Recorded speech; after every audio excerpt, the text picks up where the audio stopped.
Alléluia.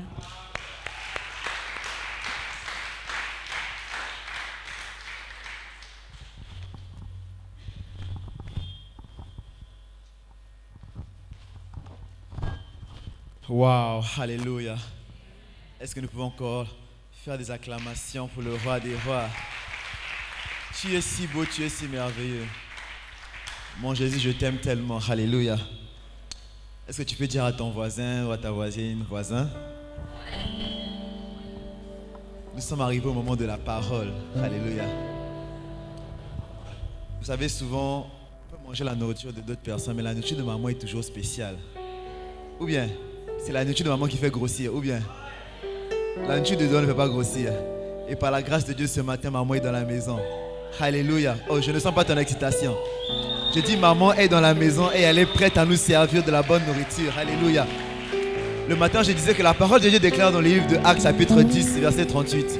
Elle dit que vous savez comment Dieu a oint de Saint-Esprit et de force Jésus de Nazareth, qui allait de lieu en lieu, faisant du bien et guérissant tous ceux qui étaient sous l'empire du diable, car Dieu était avec lui.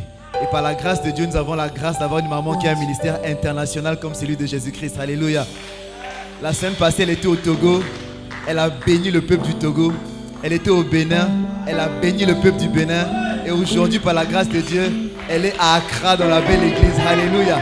Si tu es prêt à recevoir ta bénédiction ce matin, j'aimerais que tu puisses pousser les cris de joie et des acclamations. Recevons notre maman, Sista, Simon, Pierre, Ademola. Pousse un cri de joie pour le roi des rois. Alléluia. Pour ta bonté, j'envoie ta parole nous guérir. J'envoie ton amour et paix. Comment te dirais-je merci, Seigneur, pour ta bonté. Amen. Est-ce que tu peux ouvrir ta bouche et dire merci ce matin à Dieu pour sa bonté? Est-ce que tu peux lui dire merci pour tous ses bienfaits? Est-ce que tu peux ouvrir ta bouche et dire des mots d'amour à ce Dieu qui t'a tant aimé, qui t'a sauvé, qui a payé le prix pour ton salut? Est-ce que tu peux lui dire merci ce matin? Seigneur, nous te disons merci pour ton amour, pour tes bienfaits, pour tout ce que tu fais dans nos vies. Merci Seigneur pour ce matin, ce temps dans ta présence. Merci pour les chants, la danse, le sketch. Merci pour le message que tu as déjà communiqué. Ce matin, nous voulons aussi écouter ta parole. Parle-nous ce matin, oh Dieu, afin que nos vies soient transformées. Merci pour le privilège que tu m'accordes encore d'être devant ton peuple. Seigneur, je prie que ta parole ne soit pas bloquée ni empêchée d'accomplir tout ce pourquoi tu l'envoies. Merci encore, Père, pour ces temps de bénédiction. Dans le nom de Jésus, nous prions. Et tout le monde dit Amen. Amen. Prenez place, s'il vous plaît. Alléluia. Merci encore pour l'accueil. God bless you. Je vous apporte des salutations de la part de vos frères et sœurs au Bénin. Ils se portent bien par la grâce de Dieu. Amen. Dieu nous fait grâce d'avoir encore l'opportunité d'écouter sa parole ce matin. J'espère que nous sommes prêts. Dis à ton voisin, ne me dérange plus. Alléluia. La parole de Dieu vient nous, what does the song say? Guérir. Amen. Donc, sois prêt pour recevoir ta guérison. Amen. 2 Rois, chapitre 13.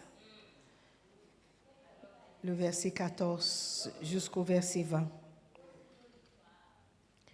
Are you there? Élisée était atteint de la maladie dont il mourut.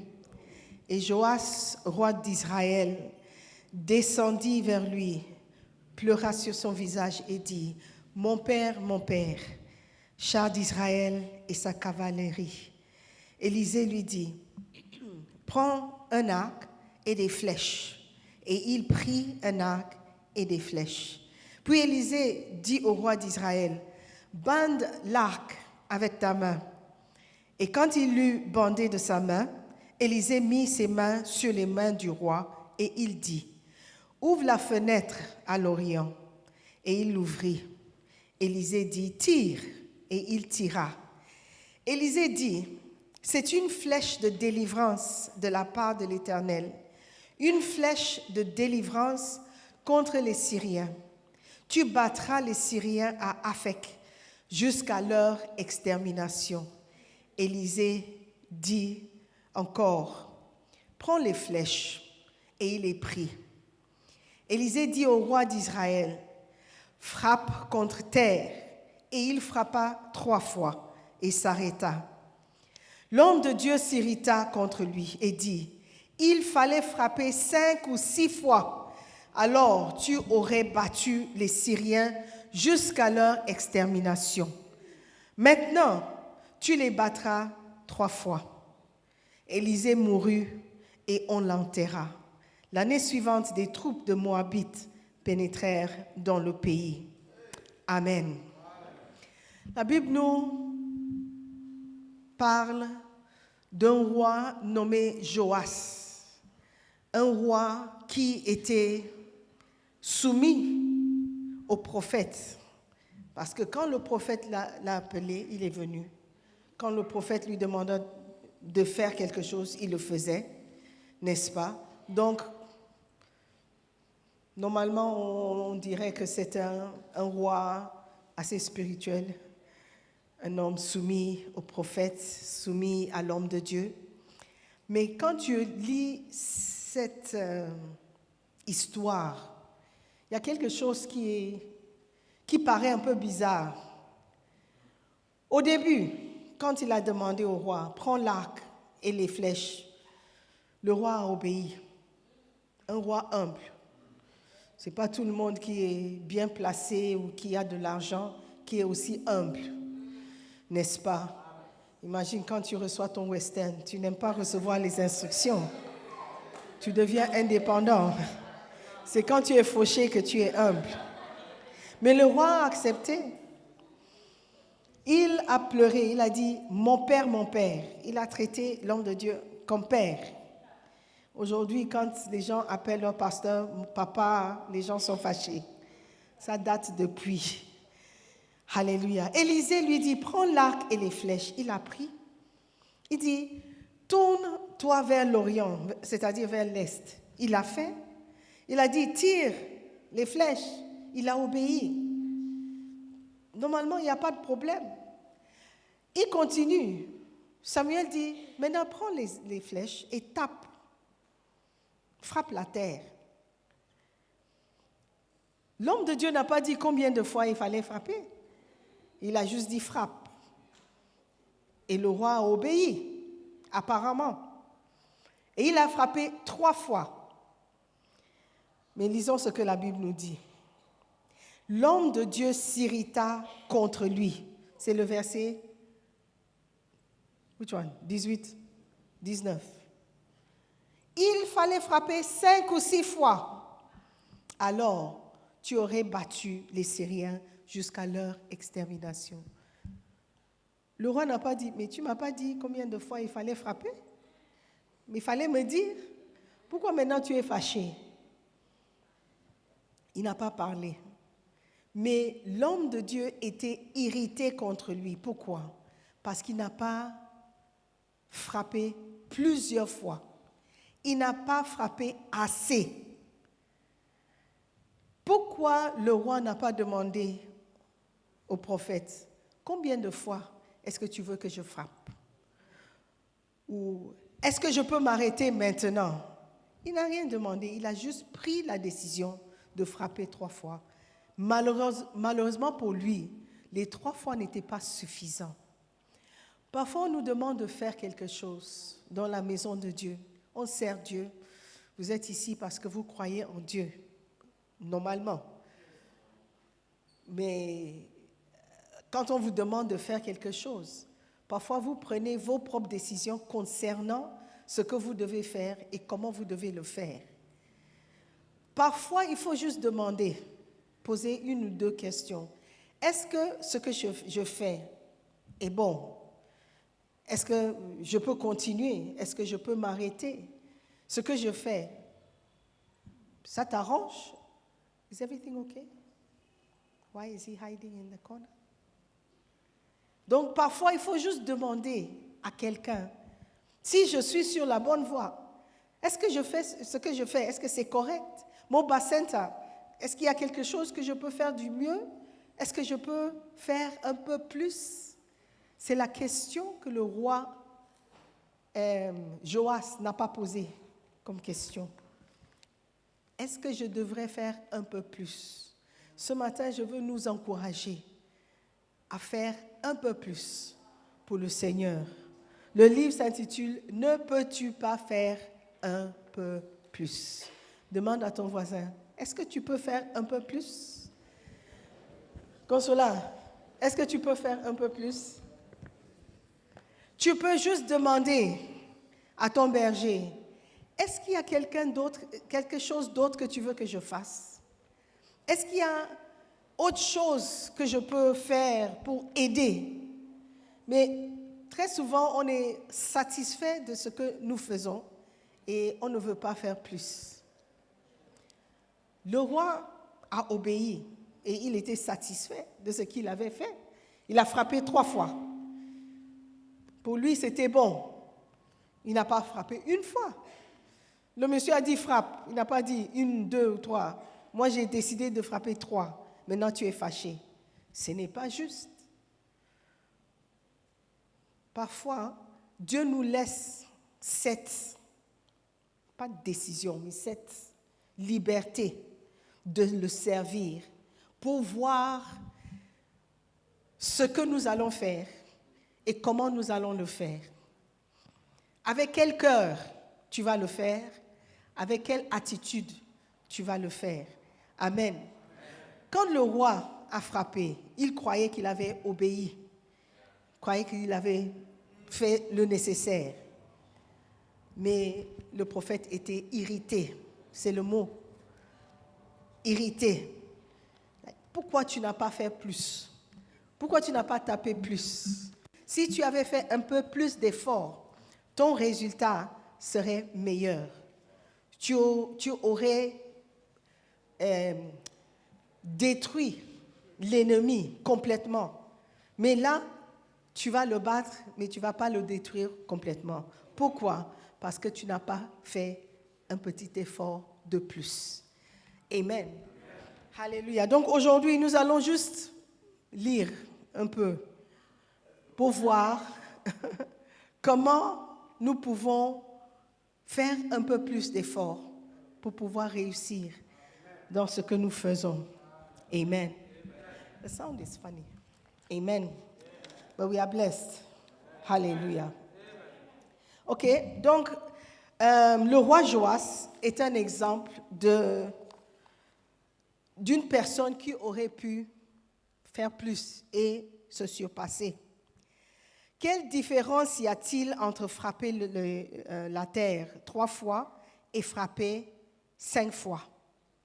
Elle est minime, mais le résultat aurait été totalement différent. S'il avait frappé contre terre 5 ou 6 fois, il aurait détruit la série de façon définitive. Aujourd'hui, il est possible d'accomplir beaucoup de petites choses qui pourront faire une énorme différence dans l'effort global visant à construire le royaume de Dieu. Un effort supplémentaire, peut-être en temps. Tu peux donner un peu plus de temps dans ce que tu fais pour le Seigneur. Viens pour la répétition. Si la répétition dure un peu plus longtemps, tu n'es pas content, mais tu peux donner un peu plus, n'est-ce pas? Tu peux quitter ta maison un peu plus tôt pour venir à la répétition. À cause de toi, tout le monde dort à minuit parce que tu es en retard. Is it good? It's not good. Tu peux faire un peu plus, être un peu plus à l'heure, être un peu plus, how do you say, dependable. Quelqu'un sur lequel on peut compter. Si tu fais un peu plus d'efforts, n'est-ce pas? Un peu plus d'efforts va contribuer à beaucoup de choses dans notre vie. Alléluia. Si tu es étudiant, si tu étudies un peu plus longtemps, ça peut faire la différence entre un B et un D. Amen. Un peu plus de temps, un peu plus d'argent. Tu as donné 10 Ghana, mais tu sais que tu peux donner 12. Pourquoi tu n'as pas donné 12? Tu as gardé 2, pourquoi? Tu peux faire un peu plus. Alléluia. Amen. Si l'apôtre Jean avait décidé de ne pas écrire, parce que l'apôtre Matthieu avait écrit, Marc avait écrit, pourquoi je dois écrire aussi? On va tous raconter les mêmes histoires. On était tous ensemble. Mais si Jean n'avait pas écrit, il y a beaucoup de choses que nous n'aurions jamais su. Alléluia. On ne saura jamais que Jésus-Christ était la parole. Par exemple, au commencement était la parole. La parole était avec Dieu. La parole était Dieu. Si Jean n'avait pas écrit, on ne saura jamais. On ne saura pas que Jésus est le chemin, la vérité et la vie. Parce que Jean avait décidé, oh, Matthieu, Marc et Luc, ils ont écrit, donc pas la peine. Est-ce que vous voyez? Quand vous pensez que les autres vont faire et vous ne faites pas, vous êtes en train de éliminer, si c'est le mot, je ne sais pas si c'est le mot, éliminer un certain résultat que tu aurais pu avoir. Par exemple, pendant le premier culte, j'ai donné un exemple. J'ai dit, la femme de Bishop Dag, quand elle entend les grandes félicitations au Bishop Dag, il fait beaucoup de choses, oh, quelle œuvre merveilleuse, Dieu est vraiment en train de l'utiliser, tout le monde est béni par son ministère. Elle apprécie les commentaires, mais elle a dit que quand elle pense à l'impact que l'obéissance de son mari a eu, quand elle pense à s'il n'avait pas obéi à Dieu, tout ce que vous voyez ne serait pas une réalité.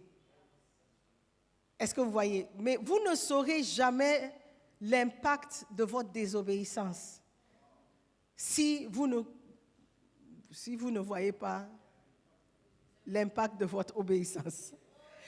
Quand tu vois tout ça, et tu peux imaginer que Bishop Dag avait refusé de laisser de côté la médecine pour faire l'œuvre de Dieu, beaucoup d'entre nous ne seraient pas, peut-être même pas sauvés, ou bien engagés dans le ministère. C'est vrai qu'il y a d'autres personnes qui font le ministère. Peut-être vous aurez trouvé une place dans un autre ministère, peut-être, mais on ne saura jamais. On ne saura jamais. Si vous étiez venu, il n'y avait pas quelqu'un qui vous a invité à la belle église pour que vous veniez donner votre vie à Jésus-Christ. Qui sait qui vous seriez aujourd'hui ou quoi vous serez aujourd'hui? Alléluia. Amen. On est ensemble. Beautiful. Si Jean n'avait pas écrit, on ne saura pas que Dieu a tant aimé le monde qu'il a donné son Fils unique, afin que quiconque croit en lui ne périsse pas. N'est-ce pas? Mais Jean a obéi.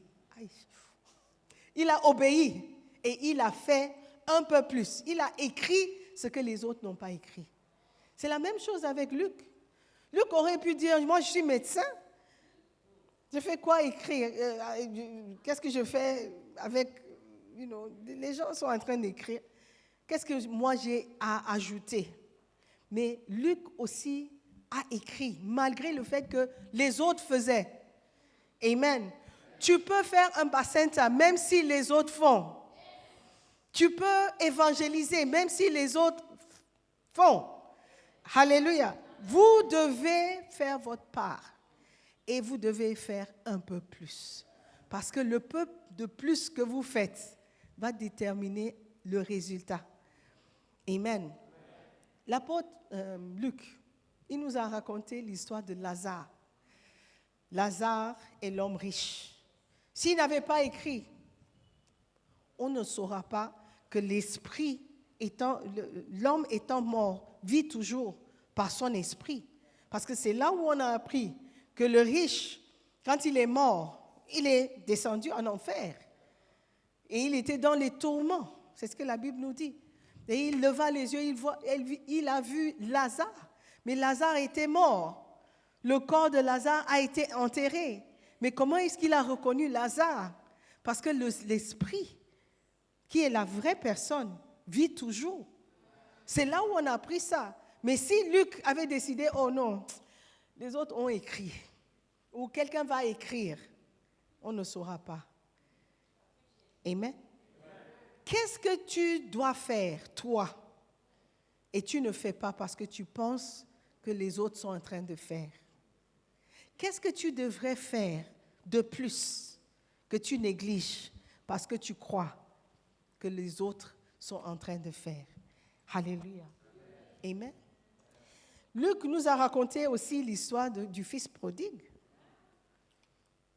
Des histoires importantes pour notre compréhension, pour notre salut, pour notre vie chrétienne, pour des leçons vraiment importantes pour notre vie. Si Luc avait décidé, bon, j'ai écrit une histoire, c'est bon, je vais laisser les autres. Les autres doivent aussi écrire. Quelqu'un d'autre aussi doit faire. Est-ce que cette personne va faire ce que toi tu devrais faire? Et est-ce que les résultats seraient les mêmes? Ne dis jamais que quelqu'un d'autre va faire, ou quelqu'un d'autre viendra à l'heure, ou quelqu'un d'autre va balayer si je ne vais pas. Qu'est-ce que tu peux faire de plus pour contribuer à l'avancement du royaume? Parce que Dieu dit que la moisson est grande, mais il y a peu d'ouvriers. Qu'est-ce que tu peux faire pour participer à la moisson? Qu'est-ce que tu peux faire de plus? Est-ce que tu as déjà tapé 3 fois et tu es fatigué? Peut-être il reste que 2 tapages pour que tu aies ta victoire. Pourquoi tu as baissé les bras? Pourquoi tu étais arrêté? Il a dit, oh, quelqu'un d'autre va faire.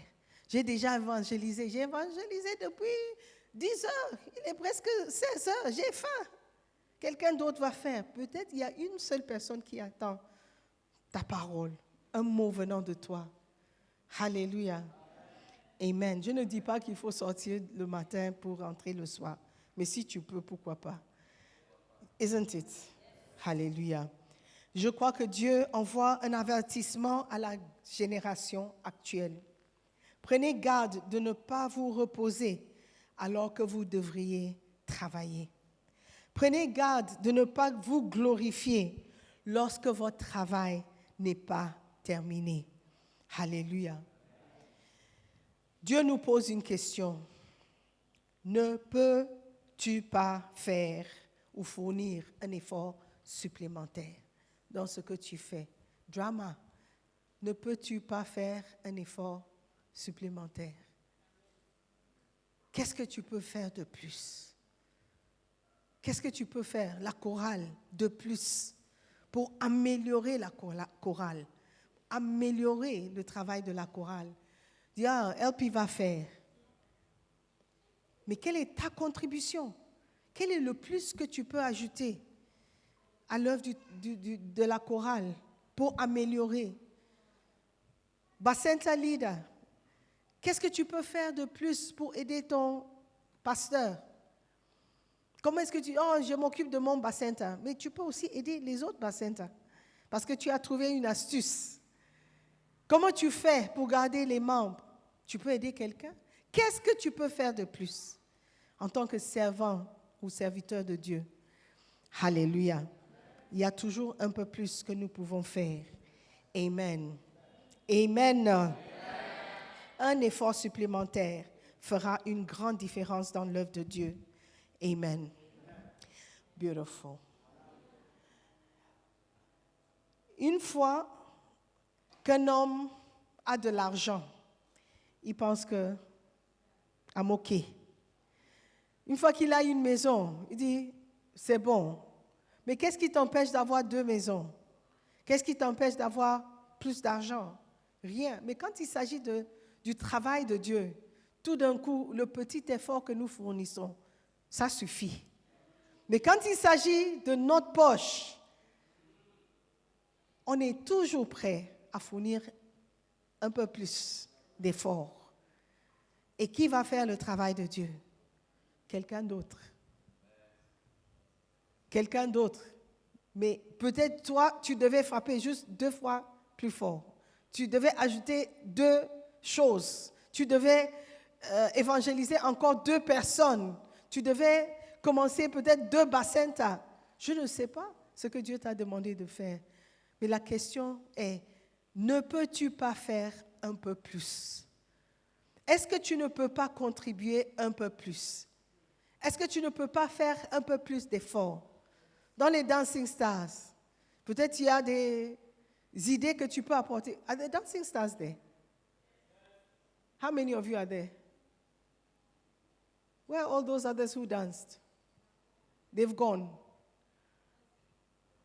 First service dancers. OK. Un peu plus. Ils peuvent rester encore un peu plus. Alléluia. Amen. Si vous avez un Bacenta qui ne grandit pas, peut-être il y a un peu plus que tu devrais faire. Peut-être. Peut-être un peu plus de prière. Peut-être un peu plus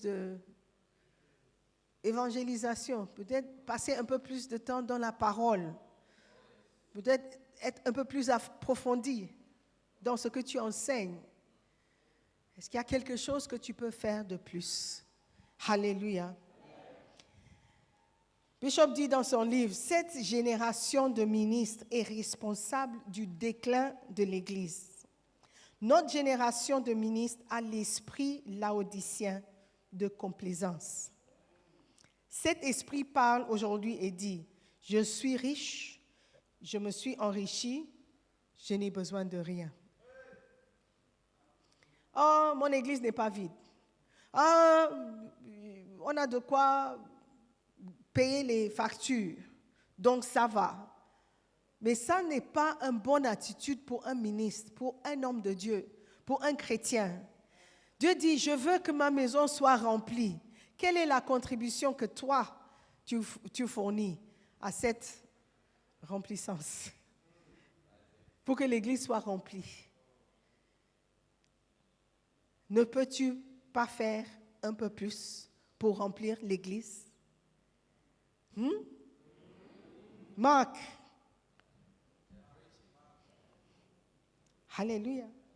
La réponse de Dieu à ceux qui se disent « nous allons bien » est très simple. Il dit « tu ne sais pas que tu es malheureux, misérable, pauvre, aveugle et nu. » Il continue en disant « parce que tu dis « je suis riche, je me suis enrichi et je n'ai besoin de rien. » Et parce que tu ne sais pas que tu es malheureux, misérable, pauvre, aveugle et nu, je te conseille d'acheter de moi de l'or éprouvé par le feu, afin que tu deviennes riche, et des vêtements blancs, afin que tu sois vêtu, et que la honte de ta nudité ne paraisse pas, et un collier pour oindre tes yeux, afin que tu vois. Apocalypse 3, 17 et 18.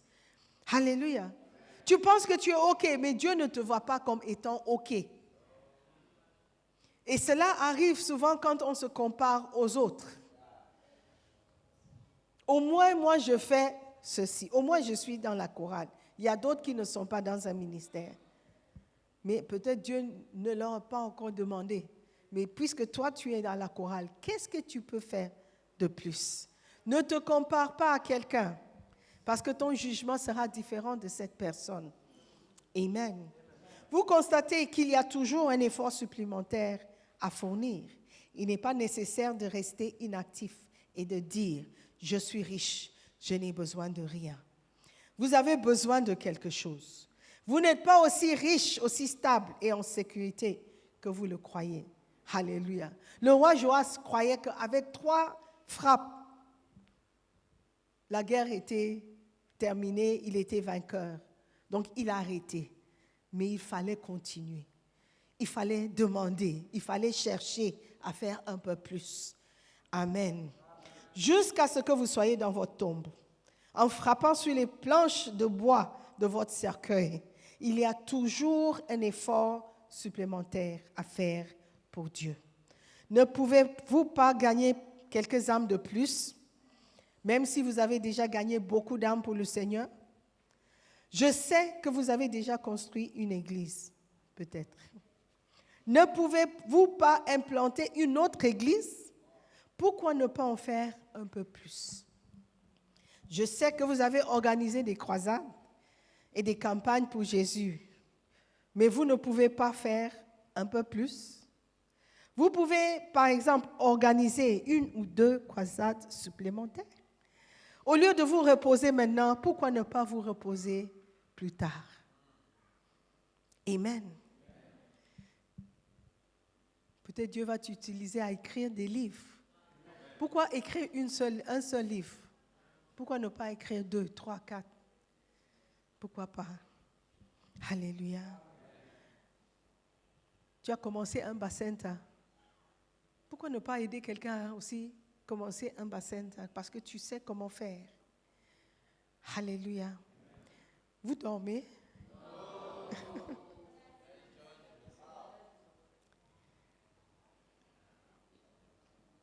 Alléluia. I can just round up. Cher ami, ne te trompe pas. Tu peux fournir un effort supplémentaire.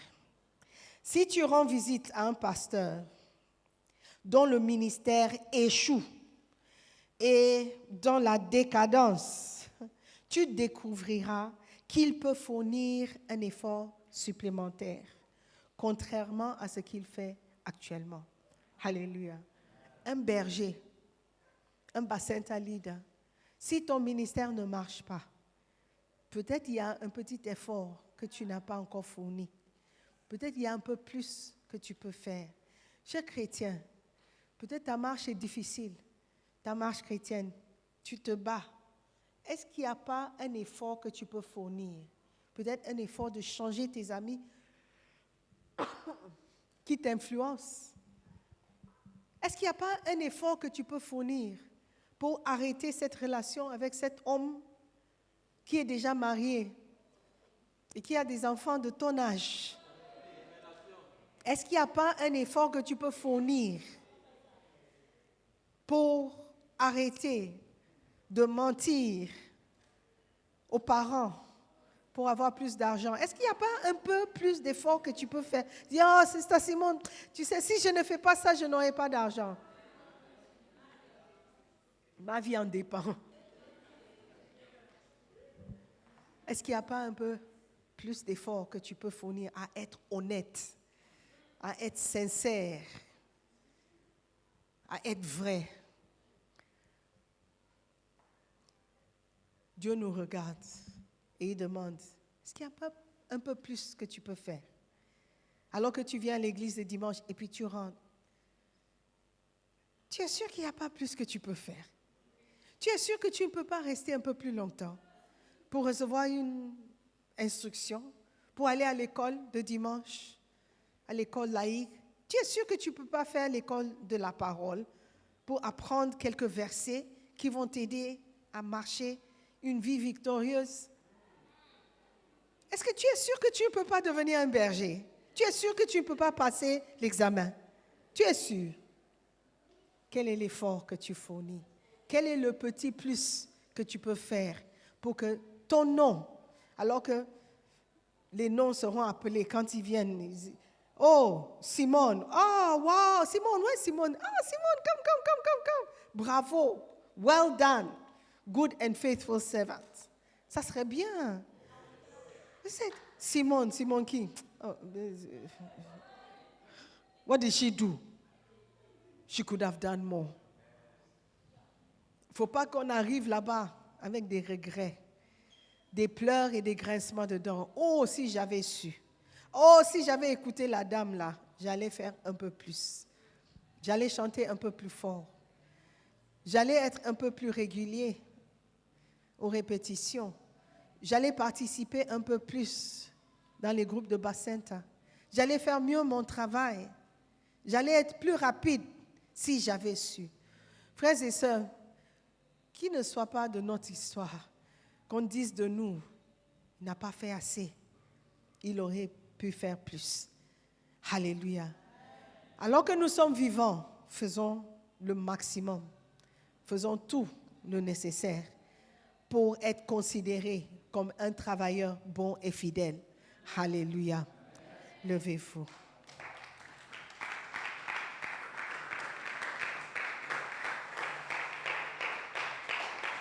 Amen. Prions. Seigneur, je veux me consacrer un peu plus à ton œuvre. Seigneur, je veux faire un peu plus d'efforts. Seigneur, ce qu'on me demande de faire, je ferai tout pour contribuer un peu plus. Je ferai mieux le travail qu'on me donne. Seigneur, pardonne-moi pour cette attitude nonchalante, cette attitude envers ton œuvre. Mais quand il s'agit de mon œuvre, je suis impliquée à 100%. Seigneur, pardonne-moi pour cette attitude que j'ai apportée à ton œuvre. Je te demande pardon. Je veux être un bon travailleur. Je veux faire un peu plus. Je sais que je peux faire un peu plus. Merci pour toutes les opportunités que tu me donnes de servir dans ta maison. Seigneur, fais de moi un bon travailleur, un bon ouvrier. Je prie pour nous tous, Seigneur, que toute paresse, tout flegmatisme, tout esprit de laisser faire soit ôté de nous, Seigneur. Que nous soyons impliqués à 100% dans ton œuvre. Oui, nous pouvons prier un peu plus. Oui, nous pouvons jeûner un peu plus. Oui, nous pouvons participer à tout ce qui se passe un peu plus, dans la construction, dans les dîmes et les offrandes. Oui, un peu plus. Je peux être un peu plus régulier dans le paiement de mon dîme, ma dîme. Seigneur, je sais que je peux faire mieux. Aide-moi à ne pas te décevoir, Seigneur. Je veux faire un peu plus et je le ferai par la grâce de Dieu. Seigneur, merci pour ta parole qui vient encore nous encourager à faire mieux, qui vient nous encourager à mieux te servir. Seigneur, aide-nous à être des bons et fidèles serviteurs dans ta maison. Nous prions dans le nom de Jésus. Amen. Je veux donner à quelqu'un l'opportunité d'accepter Jésus-Christ cet après-midi. La question que je vous pose, c'est si tu meurs aujourd'hui, est-ce que tu sais où tu vas passer l'éternité? L'enfer ou au paradis? Tout cela dépend de la décision que tu vas prendre étant en vie. Dieu se tient à la porte de ton cœur et il frappe. Et il demande, est-ce qu'il peut entrer? Est-ce qu'il peut venir régner dans ton cœur? Est-ce qu'il peut régner dans ta vie? Quelle est la place que tu peux lui accorder ce matin? Si tu n'es pas sûr d'où tu vas passer ton éternité, alors frère, tu risques de découvrir que tu n'es pas chrétien, tu n'es pas sauvé. Il est tellement simple d'accepter Jésus-Christ, de confesser ses péchés et déclarer qu'il est Dieu et qu'il est mort et ressuscité. Il est tellement simple d'être sauvé que les gens négligent. Mais aujourd'hui, tu seras beaucoup plus attentionné, beaucoup plus sérieux Et tu vas te poser cette même question. Si je meurs ce soir, où est-ce que je vais passer mon éternité? Si tu veux donner ta vie à Jésus-Christ, tu veux accepter Jésus comme Seigneur, tu veux que ton nom soit inscrit dans le livre de vie, je t'encourage à faire signe de la main, à lever la main. Et nous allons prier avec vous. Nous allons vous conduire dans la prière et vous serez sauvés. C'est tellement simple. Tu veux accepter Jésus-Christ comme Seigneur. Tu veux renoncer à tes péchés. Tu veux accepter l'amour et le pardon de Dieu aujourd'hui, avant de rentrer. Si tu meurs ce soir, tu veux être sûr que ton nom est inscrit dans le livre de vie. Lève la main. Nous allons prier avec toi. Alléluia. Tout le monde est sauvé. Tout le monde a son nom inscrit dans le livre de vie. Merci ma soeur, je vois la main. Tu veux donner ta vie à Jésus. N'hésite pas, ne pense pas à celui qui est à côté de toi. Lève la main, viens devant. Viens donner ta vie, votre vie à Jésus-Christ. Alléluia. Vous pouvez être assuré de votre place. God bless you. Merci. Venez. Amen. Amen. Nous allons prier. Was he coming? Hey, I thought he was coming. Nous allons prier. Si vous pouvez prier avec nous. Alléluia. Encouragez notre sœur dans la prière. Dites après moi, Seigneur Jésus-Christ, je te remercie de m'avoir parlé cet après-midi. Je reconnais que je ne suis pas né de nouveau. Je ne suis pas sûre si mon nom est inscrit dans le livre de vie. Mais aujourd'hui, je suis sûre d'une chose, de ton amour, de ton pardon. Je reconnais que je suis pécheur et sans toi, je suis perdu. Seigneur Jésus, merci de m'accepter. Merci de me pardonner. Merci de faire de moi une nouvelle créature. À partir d'aujourd'hui, je veux te servir. Je vais te servir. Seigneur Jésus, fais de moi ce que tu voudras que je sois. Je serai utile dans ta maison. Je serai ta servante pour le reste de ma vie. Seigneur Jésus, s'il te plaît, écris mon nom dans le livre de vie. À partir de cet instant, je t'appartiens. Je suis sauvé. Je suis né de nouveau. Maintenant, dis après moi, Satan, écoute-moi très bien. Je ne t'appartiens pas. J'appartiens à Jésus-Christ. Jésus est mon Seigneur. Jésus est mon Sauveur. À partir d'aujourd'hui, je suis né de nouveau. Je suis sauvé. Merci Seigneur Jésus pour ton amour envers moi. Je t'accepte comme Seigneur et Sauveur. Dans ton nom précieux, je prie. Amen. Amen. Félicitations.